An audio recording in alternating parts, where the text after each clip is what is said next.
Showing.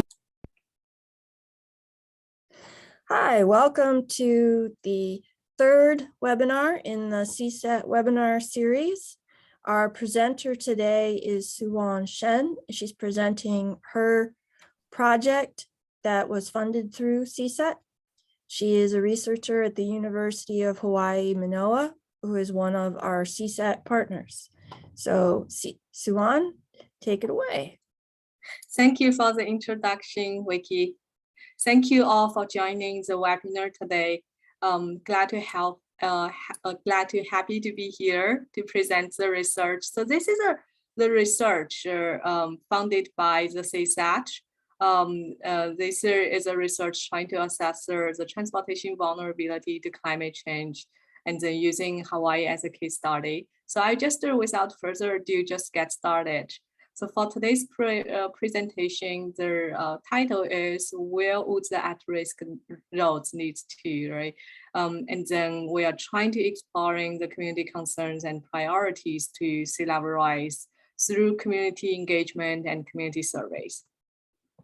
So we all know that climate is changing and sea level is rising. So this is a diagram from the IPCC assessments of impact fifth report.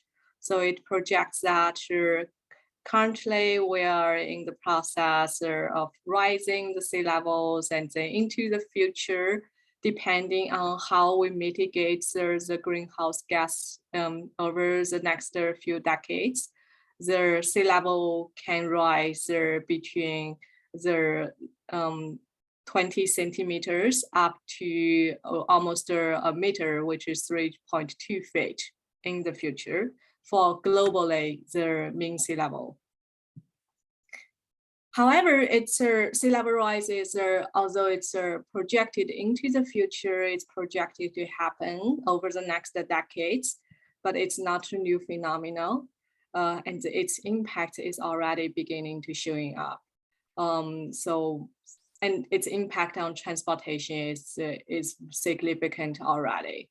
It has already greatly affected a lot of transportation sectors like ports, roads, airports, railways, and also like in the past, even in 2008, the National Science Council already identified this over 60,000 miles of coastal highways already exposed to periodical coastal floodings. And with the projected sea level rise, the frequency and magnitude are just going to be much more frequent and more severe in future. So on these slides, the bottom pictures are the photos showing taken by the public in Hawaii, in Honolulu, Hawaii, which showing that during the high tide events, there's already inundation happening in the inland low-lying roads, as well as the coastal roads, the erosions are happening and floodings are happening. So the University of Hawaii Sea Grant, they have run a crowdsourcing project called the King Tides Project, which asks the public to upload photos or taking photos of the king tides, and then upload that to a geo-referenced map. So these are some of the photos showing how the transportation are being affected, like the coastal road. This is not a road next to the coast, but it's actually further inland, but in the low-lying area. So you can see because of groundwater inundation, the higher water levels, it's being inundated during even sunny days.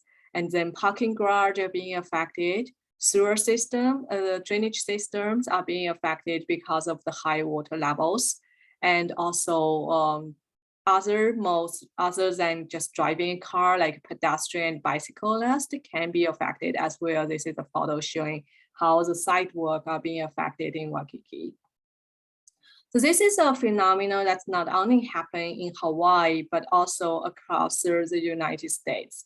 So to your left is a diagram showing the frequencies of high tide and sunny day floodings, how that increases over the past decades in a lot of different cities. So as we can see, the frequency are increasing much more as we are moving into the past between 2010 and 2015, the past 5 years. So there's a lot of studies already trying to summarize or project how sea level rise are going to affect the road transportations. So we can classify that into several categories. One is that there will be, of course, more exposures, more frequent inundations, direct inundations, and also as sea level rises, they will make the drainage system on the roadways become less effective, which cause to more flooding and inundations. And then due to these inundations and floodings, then we can have the system impacts such as more congestions, delays, and then people making detours or cancel their trips or reduce the accessibility to emergency services, essential services. But also there are studies, there are also newspapers and then stories talking about how the sea level rise are affecting non-motorized modes, such as the bike lanes are inundated, pedestrian walkways are being affected.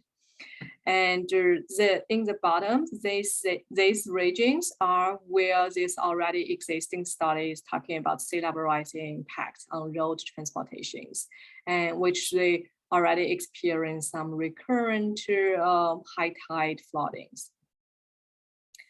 So in the academia, there's also a lot of studies trying to assess transportation vulnerabilities. Many studies has been conducted in the past decades. And we can classify this into try to project the sea level rise at a local level, try to identify more accurately the exposure of the physical facilities under sea level rise, local sea level rise scenarios projected, and also studies trying to estimate the potential system impacts of coastal floodings. So talking about the sea level rise impacts, there's also people who are trying to, or climate change impacts in general. There are also a realm of studies trying to understand the social vulnerability and equity concerns. So according to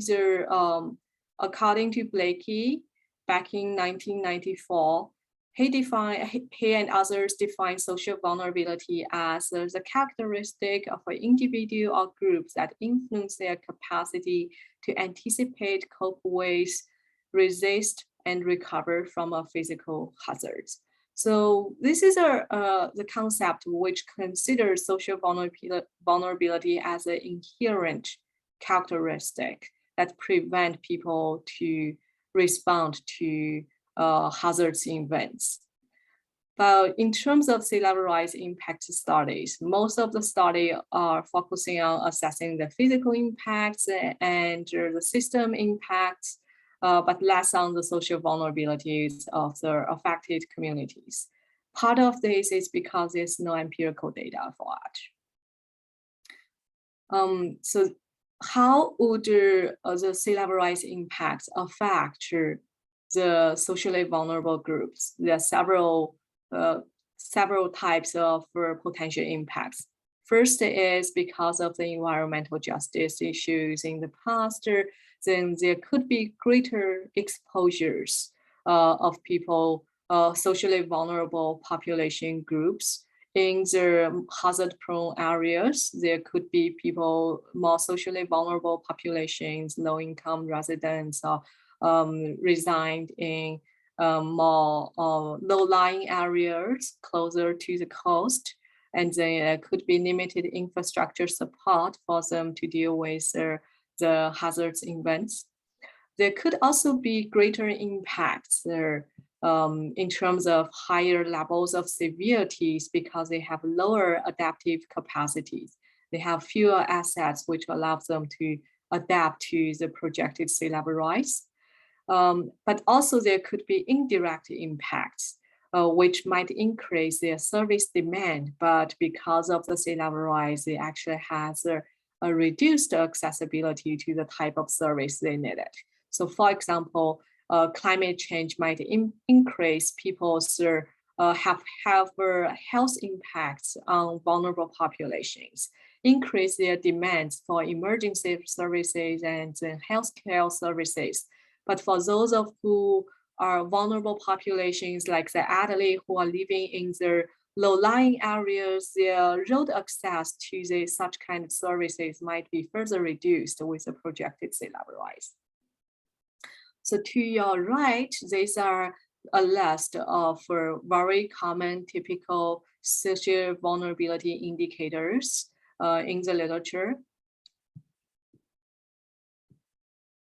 So given these existing literature bodies, then we identify there's some gaps in the literature trying to assess transportation vulnerability to sea level rise, especially when we're talking about the potential impacts on vulnerable population and vulnerable groups. So the gaps are two of the gaps we identified is this lack of empirical studies based on community experience and perceptions in response to this projected risk. A lot of studies are based on projections, forecasting, simulations, but then there's lack of empirical studies on this. But we already have we are already seeing the potential impacts of chronicle coastal floodings during the high tide events. So there's a potential to collect more empirical data regarding how do people feel about it, how do they respond to it. A second gap is there's a lack of discussion of social sensitivity to such impacts, especially in terms of how the vulnerable population groups are feeling about it. How are they sensitive to the potential impacts and how do they plan to adapt to it? To address this, to explore the question from the equity perspectives. To fill these research gaps, we conducted these projects with an objective trying to better understand the impacts of sea level rise and coastal floodings on daily travel, especially in terms of their impacts on vulnerable populations in the rural, isolated, or indigenous communities. And then we try to better understand these vulnerable groups' current experience and future risk perceptions, and to identify their concerns and priorities to support future adaptation.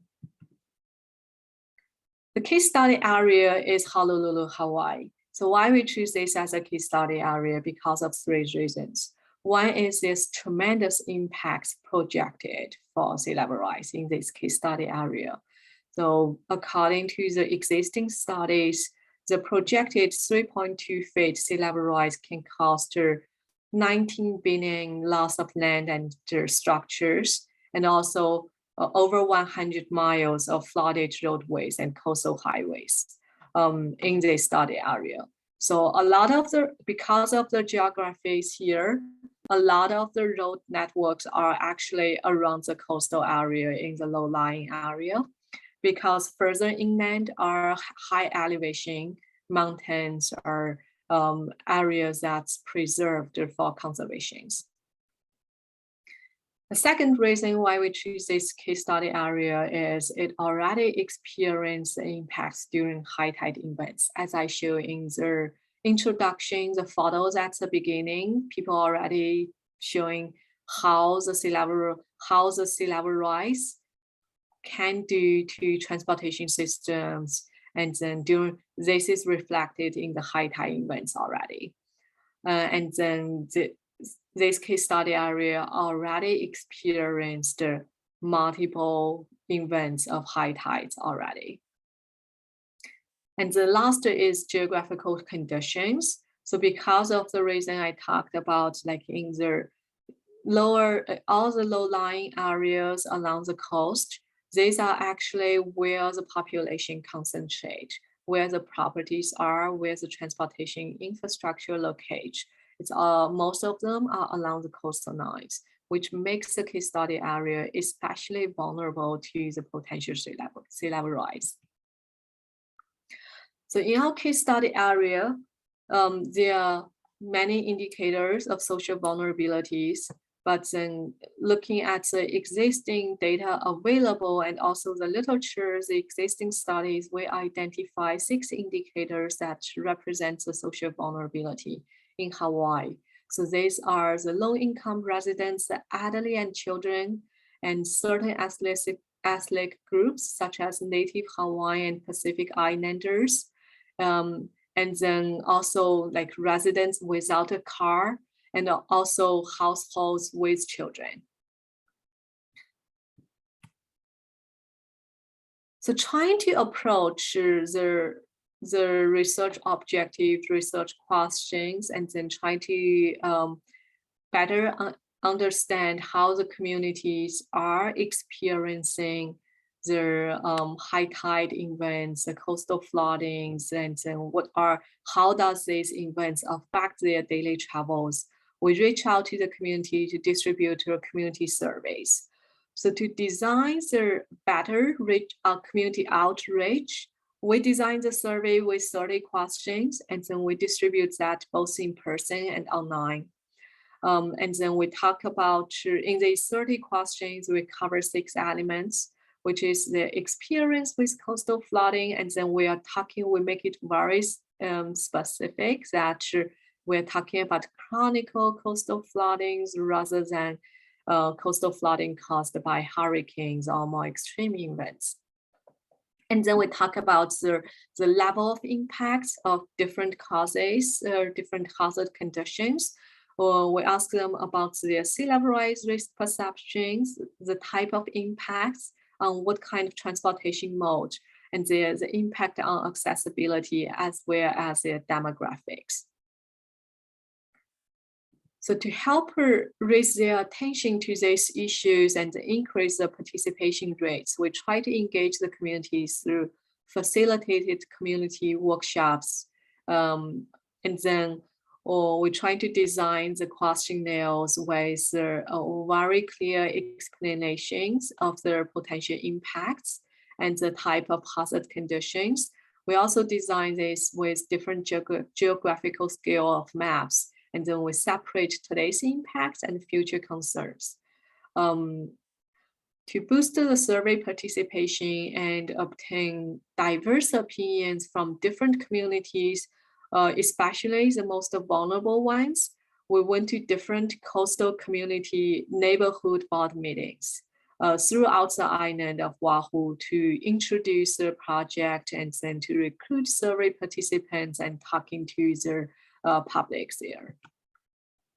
So these tables listed all the community neighborhood board meetings and the events we went to advertise the project and then to educate the public about potential sea level rise impacts, and then collect the data inputs. So when we design these surveys, we make it very clear we're trying to recruit the most vulnerable communities along the coastal lines, which are the communities projected to have the most impacts from sea level rise. And then when we choose these community neighborhood board meetings, outreach, we also make it very clear we're trying to reach out to people who, communities which has been identified as the most socially vulnerable groups. So overall, we get over 200 responses from all the community workshops, and also in the end, we will launch an online survey as well to boost the participations. The average response rates are about 45%, which is really good.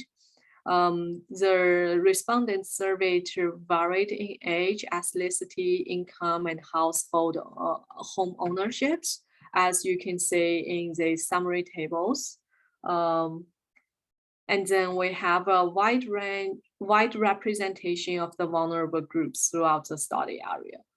So the survey respondents is not a total representation of the Oahu population as a whole, but the data collection was designed to ensure a wide representation of the vulnerable communities, vulnerable neighborhood in the coastal areas throughout the case study area.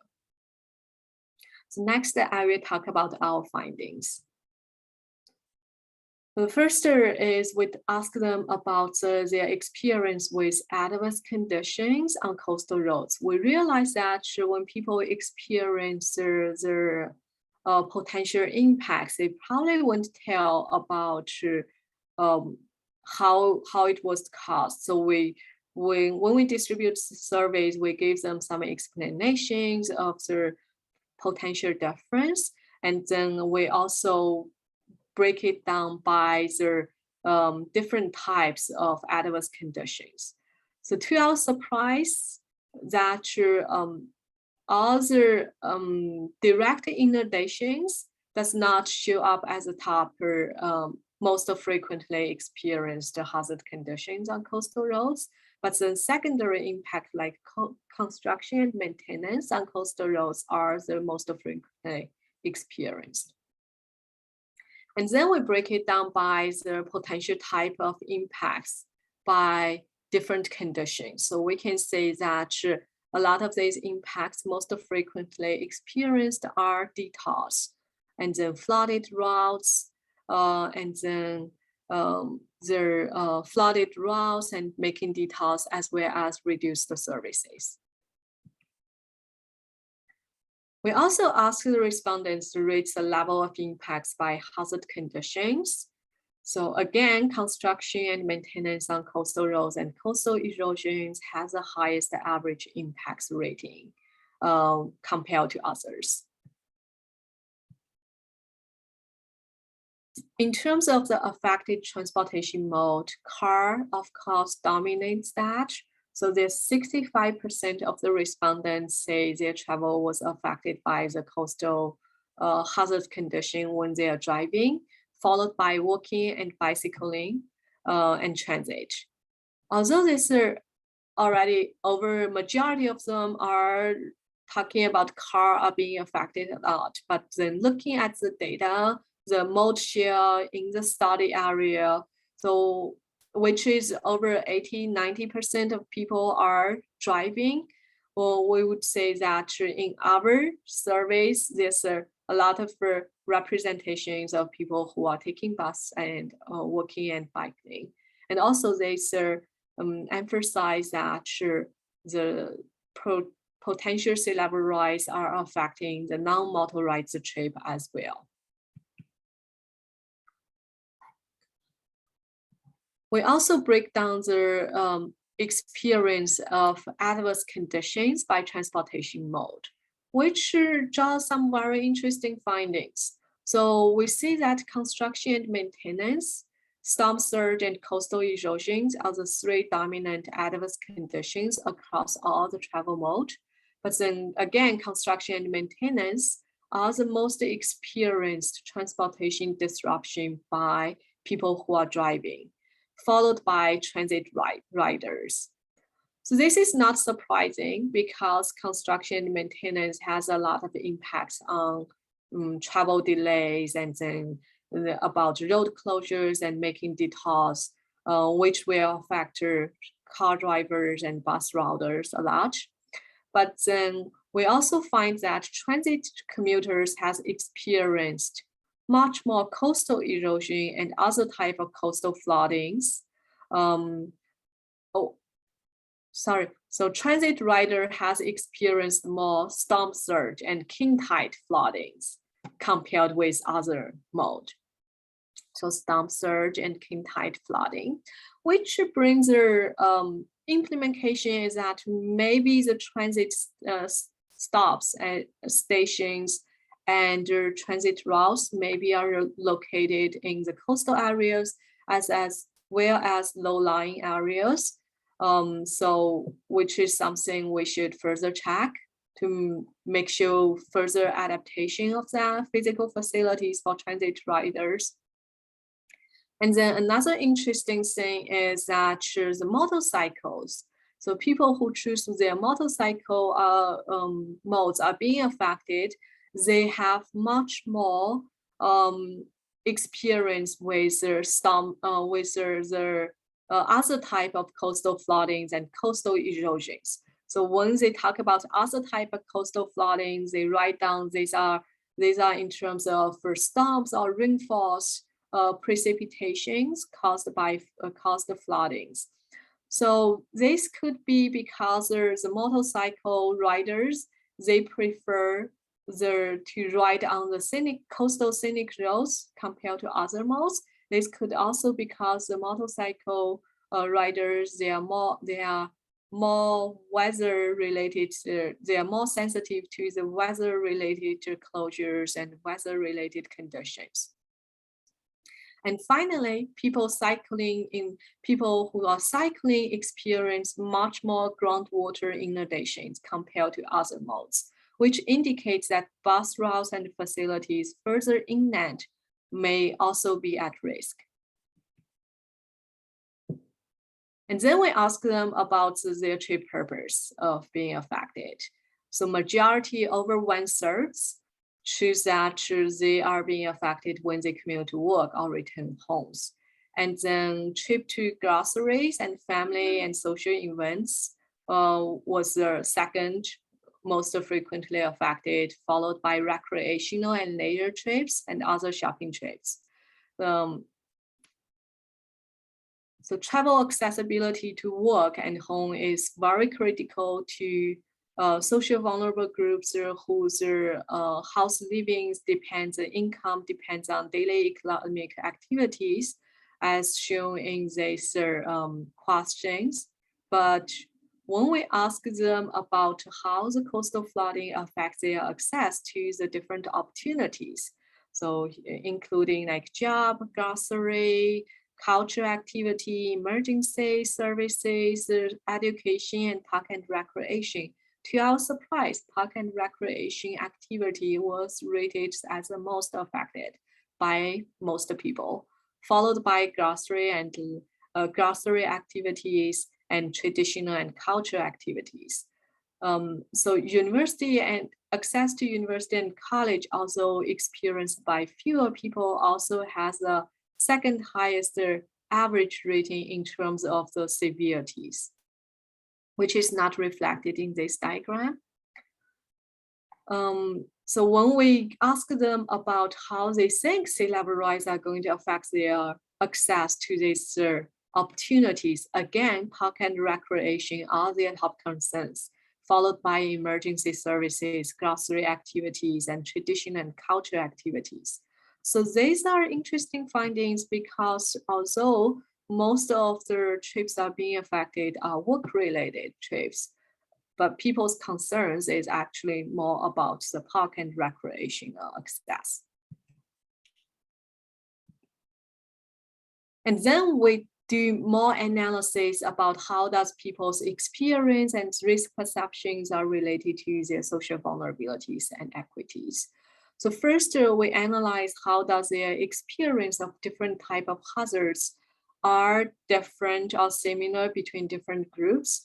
We did the 6 social vulnerability indicators analysis using ANOVA analysis and then a t-test. And then our finding is that there's no significant difference among respondents regarding their experience of king tides, groundwater inundation, and the construction and maintenance.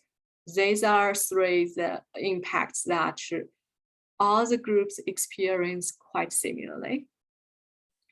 And also to our surprise, income and car ownership, like having a car or not, in general are not statistically associated with the experience of any of these adverse coastal conditions at all. So the finding indicates that the current adverse impact of coastal floodings on the travel may affect more households in need of child care, K-12 and college access, elderly populations, rural residents, as well as native Hawaiian and other Pacific Islanders, regardless of their income or car ownership. So why this happens? We think these findings might be associated with the spatial distribution of the residence location of the vulnerable populations. For example, elderly populations might prefer to live near the coastal areas or more higher density areas in the city center, which is also located next to the coastal lines. All the Hawaiian and Pacific Islander groups, they probably are living in further away areas, rural areas. And then this could also be associated with the spatial distribution of K-12 schools and healthcare facilities. This might be because of these facilities are located in vulnerable coastal areas, or the road access these locations are in vulnerable coastal regions. We then analyze how does the level of impacts experienced by people are in terms of the level of severities might differ in different social vulnerable groups. We found no significant difference among different groups or ratings in terms of level of impacts of king tide, gradual coastal floodings, or inland groundwater inundations. But then we also found that age, income, and car ownerships in general are not statistically associated with the different perceptions of the level of impact.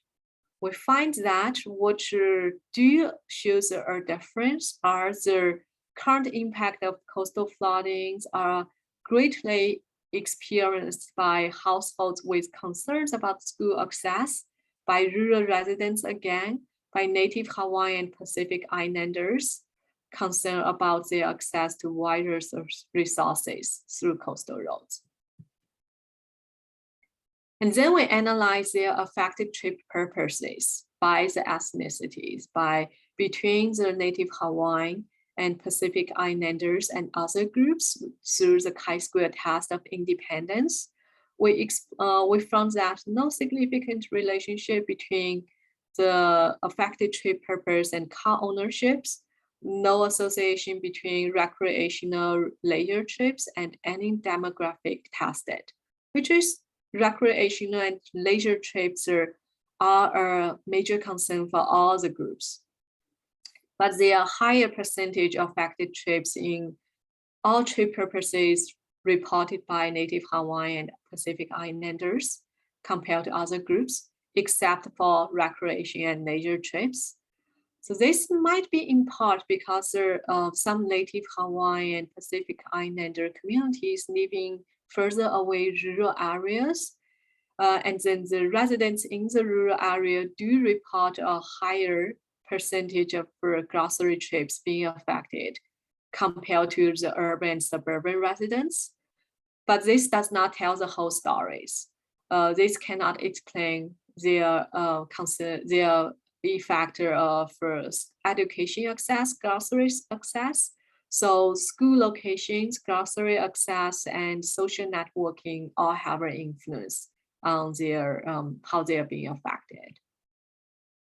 So this also shows how the affected trip purpose are linked with demographic. As we talked, that the grocery are more experienced, their access are more affected for rural residents compared with the urban and suburban residents.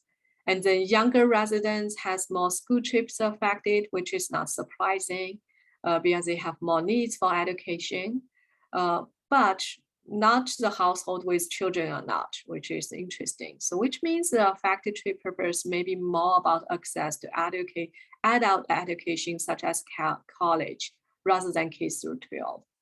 So, but household with children and lower income groups do have more shopping trips affected other than grocery. So future research is needed to better understand what kind of shopping trips are mostly affected by these households. And also finally, income in general is not associated with all these different types of trips affected. And then we analyze how the impacts on different accessibilities are related to the demographics. So it echoes that athleticity is related to the degree of reductions in accessibility to jobs, grocery, activities, K through 12 access, and traditional and cultural activities. It also shows that Native Hawaiian and other Pacific Islanders perceive more education, more reductions on access to healthcare and emergency services compared with other groups. So besides accessibility to groceries, it also shows that rural residents perceive more reduction on job access and K through 12 access. There's no difference between different incomes groups perceived impact for accessibility impacts.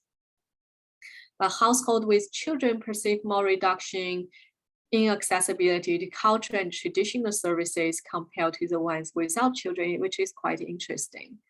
And finally, there's interesting and surprising findings that we cannot explain and deserve further research, which is a household with at least one car do rate the impact on current access to emergency services as higher than the household without car, which is quite surprising. And then we analyze how the sea level rise impacts are related to the different social vulnerability indicators. We found that rural residents in general think sea level rise will have more severe impacts on their access to job, grocery, healthcare, and emergency services. For suburban residents, their concern of sea level rise impacts on emergency services is also significantly higher than the urban residents. So in terms of sea level rise impacts and ethnicities, we find Native and other Pacific Islanders do think sea level rise will have a higher level of impact on almost all types of accessibility except park and recreational and emergency services.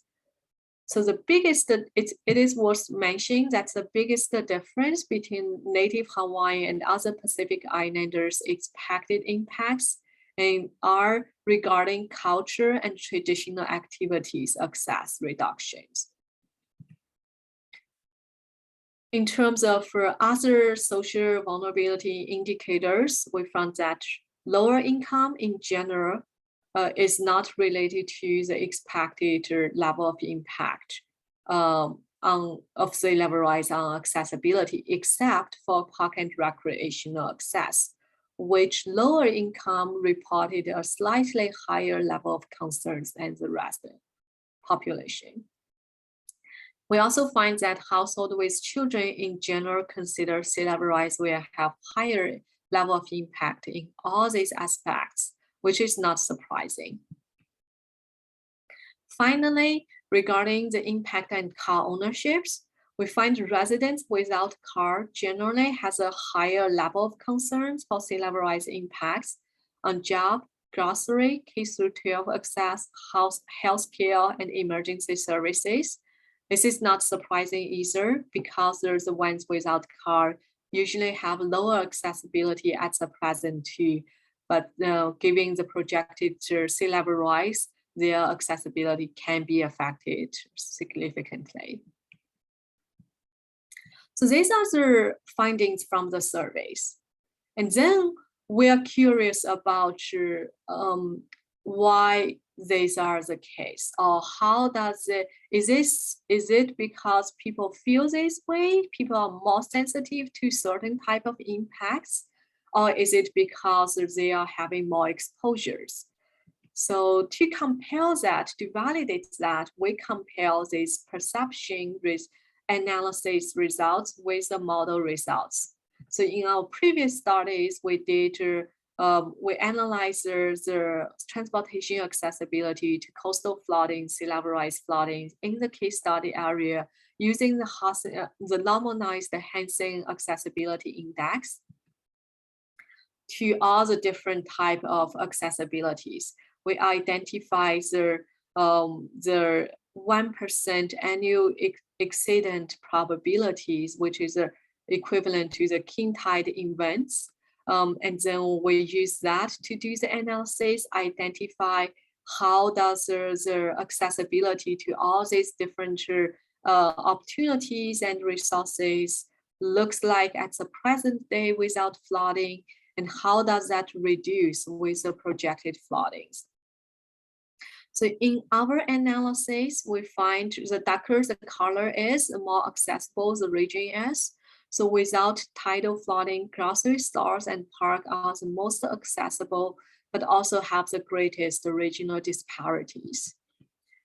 With the projected floodings, we find that accessibility reduction is unevenly distributed across the study area and between trip purposes. In general, with tidal floodings, accessibility to university, employment, grocery, and hospital and clinic are most affected. And recreational access is actually least affected.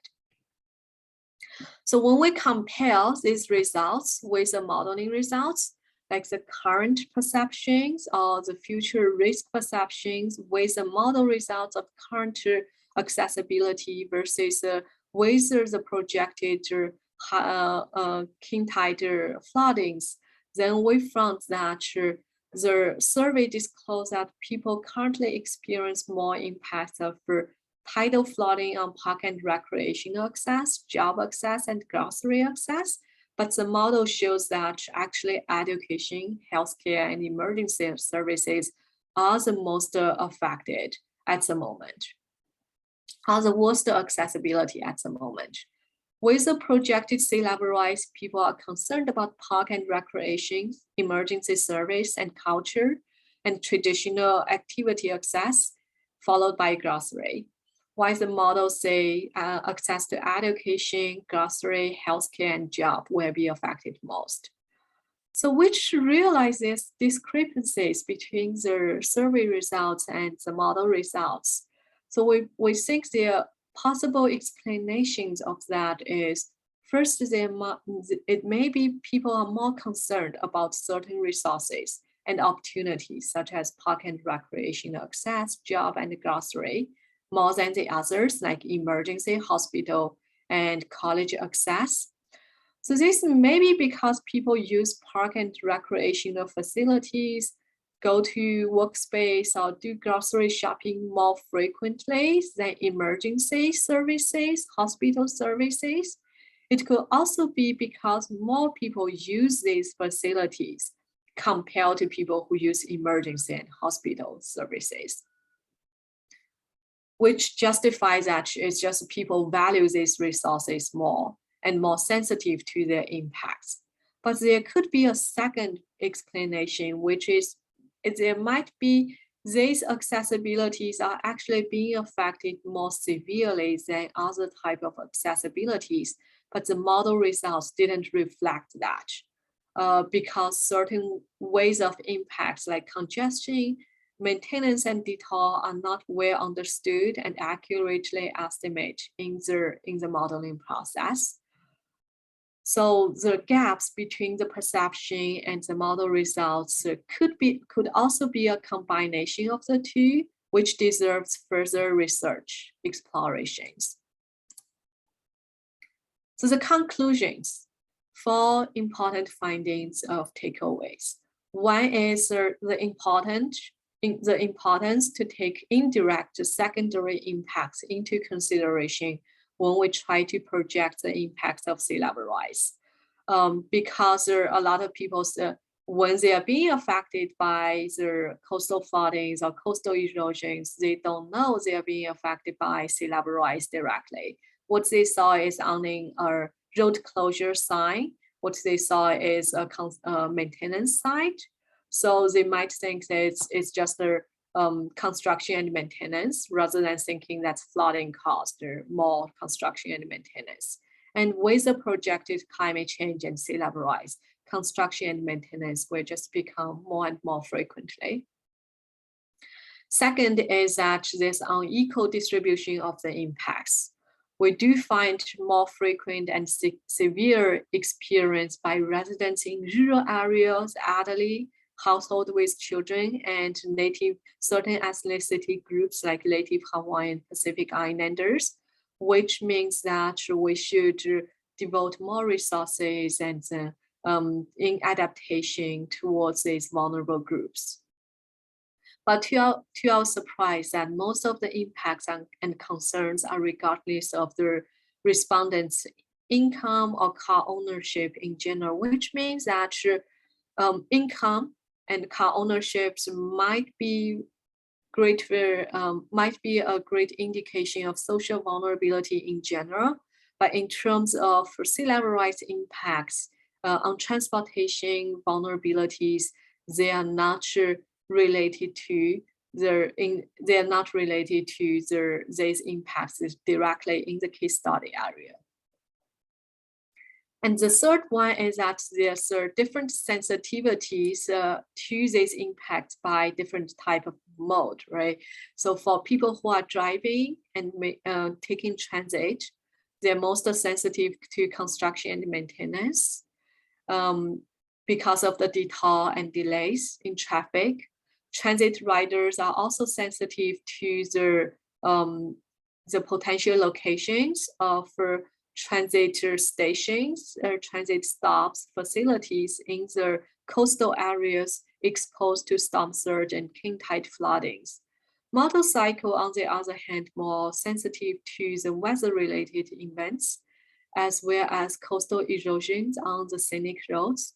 And bicyclists are experiencing much more impacts further inland because of the groundwater inundations, which means when we're trying to adapt to or plan the bike trails or bike paths, bike facilities, we should take groundwater inundation into consideration as well. And lastly, there's people's sensitivity to accessibility impacts also differs. So while work trips are being most frequently affected, people's concerns are related to park and recreational access. So what does this mean for adaptations? So these vulnerabilities may be attributed to much more because of the income and car ownership are not directly related.